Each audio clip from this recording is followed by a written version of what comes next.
Welcome to రాజనీతి. ఆంధ్రప్రదేశ్లో ప్రభుత్వం మారింది కానీ అమరావతి రైతుల వ్యతలు మాత్రం మారలేదు.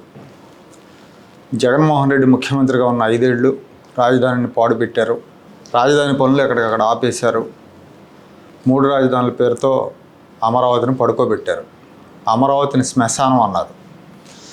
అమరావతి రైతులు జగన్ ప్రభుత్వ నిర్ణయానికి వ్యతిరేకంగా ఉద్యమించారు. జగన్ ప్రభుత్వం మీద తొలి ధిక్కార స్వరం వినిపించింది అమరావతి ప్రజలు. తొలి ఉద్యమం కూడా అమరావతి ప్రజలదే. రాష్ట్ర వ్యాప్తంగా ఏ జిల్లాలో కూడా జగన్మోహన్ రెడ్డికి వ్యతిరేకంగా గళం ఎత్తడానికి సాహసించని పరిస్థితుల్లో అమరావతి ప్రజలు జగన్ ప్రభుత్వానికి వ్యతిరేకంగా ఉద్యమించారు. తొలి ఉద్యమం వాళ్ళదే.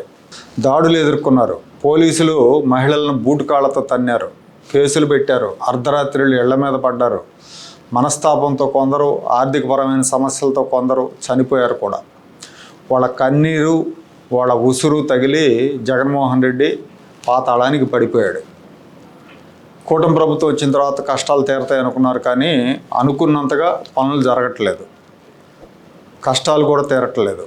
వాళ్ళ సమస్యల పరిష్కారంలో సిఆర్డీఏ అధికారులు చాలా నిర్లక్ష్యంగా వ్యవహరిస్తున్నారు. చెప్పాలంటే అహంకారపూరితంగా వ్యవహరిస్తున్నారు అనాలి. ఈ మాట అనకూడదు, కానీ రైతులు దూల కొద్దీ భూములు ఇచ్చారన్నట్టుగా ఈ అధికారుల వ్యవహార శైలి ఉంది. రైతుల సమస్యలు పరిష్కరించకుండా వాళ్ళని మానసిక క్షోభకు గురి చేస్తున్నారు. సమస్యల మీద వినతిపత్రాలు ఇస్తే వెళ్ళి చంద్రబాబుకి చెప్పుకోండి అని అంటున్నారంటే వాళ్ళ ధిక్కారం ఎలా ఉందో అర్థం అవుతుంది. జగన్మోహన్ రెడ్డి హయాంలో అమరావతి ప్రజలు నానా యాతనలు పడ్డారు. ఈ ప్రభుత్వంలో అద్భుతాలు జరుగుతాయని ఆశించారు. కానీ ఇప్పుడేమో భూములు ఎందుకు ఇచ్చామో అని మదన పడుతున్నారు. 100 మందిలో 75 మంది అదే అభిప్రాయంతో ఉన్నారు. జగన్మోహన్ రెడ్డి ప్రభుత్వంలో రోడ్డు ఎక్కాం, ఇబ్బందులు పడ్డాం, ఇప్పుడు కూడా సమస్యల పరిష్కారానికి రోడ్డు ఎక్కాలా అని ఆవేదన వ్యక్తం చేస్తున్నారు. అమరావతి రైతుల ఐక్య కార్యాచరణ సమితి అనే పేరుతో వాళ్ళు గుంటూరులో సమావేశమై అమరావతికి భూములు ఇచ్చిన రైతులు ఎదుర్కొంటున్న సమస్యల మీద చర్చించారు. కూటమి ప్రభుత్వం ఏర్పాటై 1.5 సంవత్సరం దాటినా కూడా సమస్యల పరిష్కారం కావట్లేదు, స్పీడ్ లేదు. ఏపీసీఆర్డీ అధికారులు రైతులు, మహిళల్ని ఇష్టానుసారం మాట్లాడుతున్నారని బాధపడ్డారు. తిట్టించుకోవడానికా మేము భూములు ఇచ్చిందని వాళ్ళు ప్రశ్నిస్తున్నారు. ఉద్యమం సందర్భంగా జగన్మోహన్ రెడ్డి పెట్టిన కేసులు తొలగించలేదు. కోర్టుల చుట్టూ తిరుగుతున్నారు. మహిళలు, వృద్ధులు కూడా బాగా ఇబ్బంది పడతా ఉన్నారు. ఈ సమస్యలన్నీ పరిష్కారం చేయాల్సిన బాధ్యత ప్రభుత్వం మీద ఉంది. ఈ నెలాఖరుకు ఇంకో సమావేశం పెట్టుకుని ఉద్యమ కార్యాచరణ ఖరారు చేస్తామని చెప్తున్నారు. వీళ్ళు ఎదుర్కొంటున్న ప్రధానమైన సమస్యలు ఏంటంటే గ్రామ కంటాల ఇష్యూ ఒకటి. ఆ గ్రామ కంటాల ఇష్యూని ఇంతవరకు తేల్చాల. దాని మీద కూర్చొని పనిచేసి అన్ని గ్రామాల ప్రజల అభిప్రాయాలు తెలుసుకొని చేయటం అంతా ఒక 10 రోజుల్లో తేల్చేయచ్చు దాన్ని. అది తేల్చట్లేదు. అలాగే పూలింగ్లో ఇంకో 1210 ఎకరాలు ఇవ్వాలి, వాళ్ళకి ఇవ్వలేదు, వాళ్ళు ఇవ్వమన్నారు. అది ల్యాండ్ అక్విజిషన్ ప్రక్రియలో తీసుకోవాలి, కానీ ఇంకా తీసుకోలేదు. ఆ ల్యాండ్ తీసుకోకుండానే ఆ ల్యాండ్ మీదుగా వెళ్ళే రోడ్లకి టెండర్లు పిలిచారు. అక్విజిషన్ నోటీస్ ఇస్తే ఆ 1200 ఎకరాల్లో సగం మంది 600 ఎకరాలు దారికి వస్తారు, పూలింగ్లో ఇచ్చేస్తారు. సో అది జరగలేదు. ఇక రిటర్నబుల్ ప్లాట్స్ విషయంలో కూడా అధికారులు సరిగా స్పందించలేదు. సిఆర్డీఏకి భూములు ఇవ్వని రైతులు ఎవరైతే ఉన్నారో వాళ్ళ భూముల్లో ప్లాట్లు ఇచ్చారు వీళ్ళకి, భూములు ఇచ్చిన వాళ్ళకి. ఆ రిటర్నబుల్ ప్లాట్స్ అలొకేషన్ అనేది మార్చమని వీళ్ళు సిఆర్డీఏ చుట్టూ తిరుగుతూ ఉన్నారు. వీళ్ళేమో అధికారులు ఏమో సరిగా స్పందించరు. వీటన్నిటి గురించి మాట్లాడితే మీ కౌలు మీకు ఇస్తున్నాం కదా అంటారు. ఇక్కడ కౌలు కోసం ఎవరు భూములు ఇవ్వలే. ఇక్కడ ఒక పెద్ద రాజధాని వస్తుంది, చంద్రబాబు నాయుడు గారు మహానగరం నిర్మిస్తారు, ఇక్కడ ఒక అంతర్జాతీయ స్థాయి నగరం వస్తుందన్న నమ్మకంతో ఇచ్చారు. 2014-19 మధ్య ముఖ్యమంత్రి చంద్రబాబుతో పాటు మంత్రులు అలాగే ప్రజాప్రతినిధులు అందరూ కూడా రైతులతో సంప్రదింపులు జరపటం, వాళ్ళకి అందుబాటులో ఉండటం, వాళ్ళని ల్యాండ్ పూలింగ్కి ఒప్పించటం, ఇవ్వనాళ్ళని కన్విన్స్ చేయటం, ఇవన్నీ చేశారు. కానీ ఇప్పుడు అసలు ఆ రైతుల వైపు కానీ అమరావతి వైపు కానీ ఎవరు తొంగి చూడట్లేదు. పనులు అనుకున్నంత వేగంగా జరగట్లేదు. అమరావతిలో రాజధాని ఉంది అన్న కారణం చూపిస్తూ 2014-19 మధ్యలో కేంద్ర ప్రభుత్వ ప్రతిష్టాత్మక విద్యా సంస్థల్లో ఒక్కటి కూడా ఈ ప్రాంతంలో పెట్టల. గుంటూరు, కృష్ణా, ప్రకాశం, పశ్చిమ గోదావరి జిల్లాలో ఎన్ఐటి పెట్టినట్టున్నారు తాడేపల్లిగూడెంలో.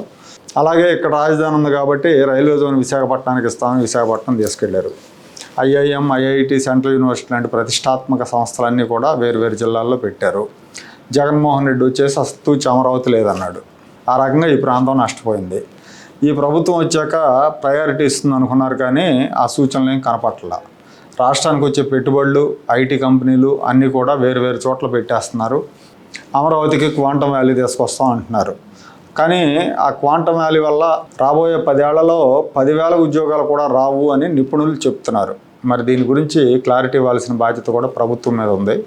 పరిస్థితులు చూస్తూ ఉంటే ఇది ప్రభుత్వ కార్యాలయాలకు పరిమితమైన నగరంగా మిగిలిపోతుంది అనిపిస్తూ ఉంది. సరే, అంతవరకు మిగిలిపోయినా పర్లేదు, ప్రస్తుతం ఈ పనులు అయితే చేయండి, మా సమస్యలు పరిష్కరించండి అనేది రైతుల వాదన. రోడ్లు, లేఅవుట్ పనుల్లో వేగం పెంచాలి, రైతులు ఎదుర్కొంటున్న సమస్యలు పరిష్కరించాలి. అలా చేస్తే వాళ్ళలో అసంతృప్తి ఉండదు.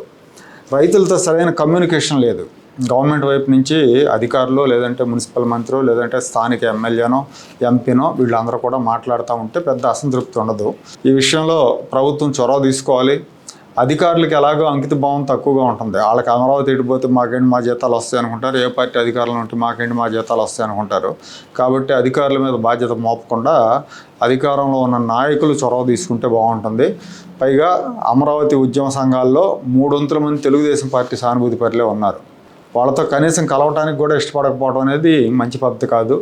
వాళ్ళకి సమయం ఇవ్వాలి, వాళ్ళ సమస్యలు వినాలి, వాళ్ళ సమస్యలు పరిష్కరించాలి. అలాగే రాబోయే రోజుల్లో అమరావతిని ఎలా డెవలప్ చేస్తామో కూడా వాళ్ళకి చెప్పాలి. మీకు ఎందుకు చెప్పాలి అనే యాంగిల్లో మాట్లాడకూడదు. మీకు ఎందుకు చెప్పాలంటే మీకు ఎందుకు భూములు ఇవ్వాలని అంటారు వాళ్ళు. నిజానికి అక్కడ రాజధాని కోసం వాళ్ళు భూములు ఇవ్వకపోతే వాళ్ళ బతుకులు వాళ్ళు బతుకుతూ ఉండేవాళ్ళు. ఎవరు వ్యవసాయం వాళ్ళు చేసుకునేవాళ్ళు, లేదా కౌలుకి ఇచ్చుకునేవాళ్ళు. ఇన్ని కష్టాలు అయితే ఫేస్ చేసేవాళ్ళు కాదు.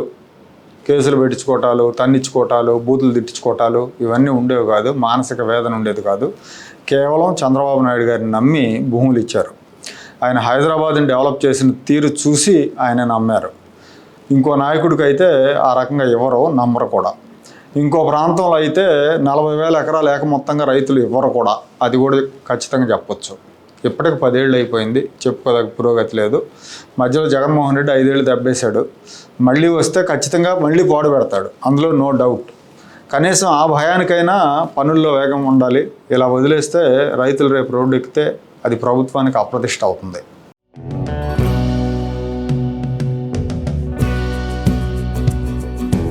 Like, share and subscribe to Rajaniti channel.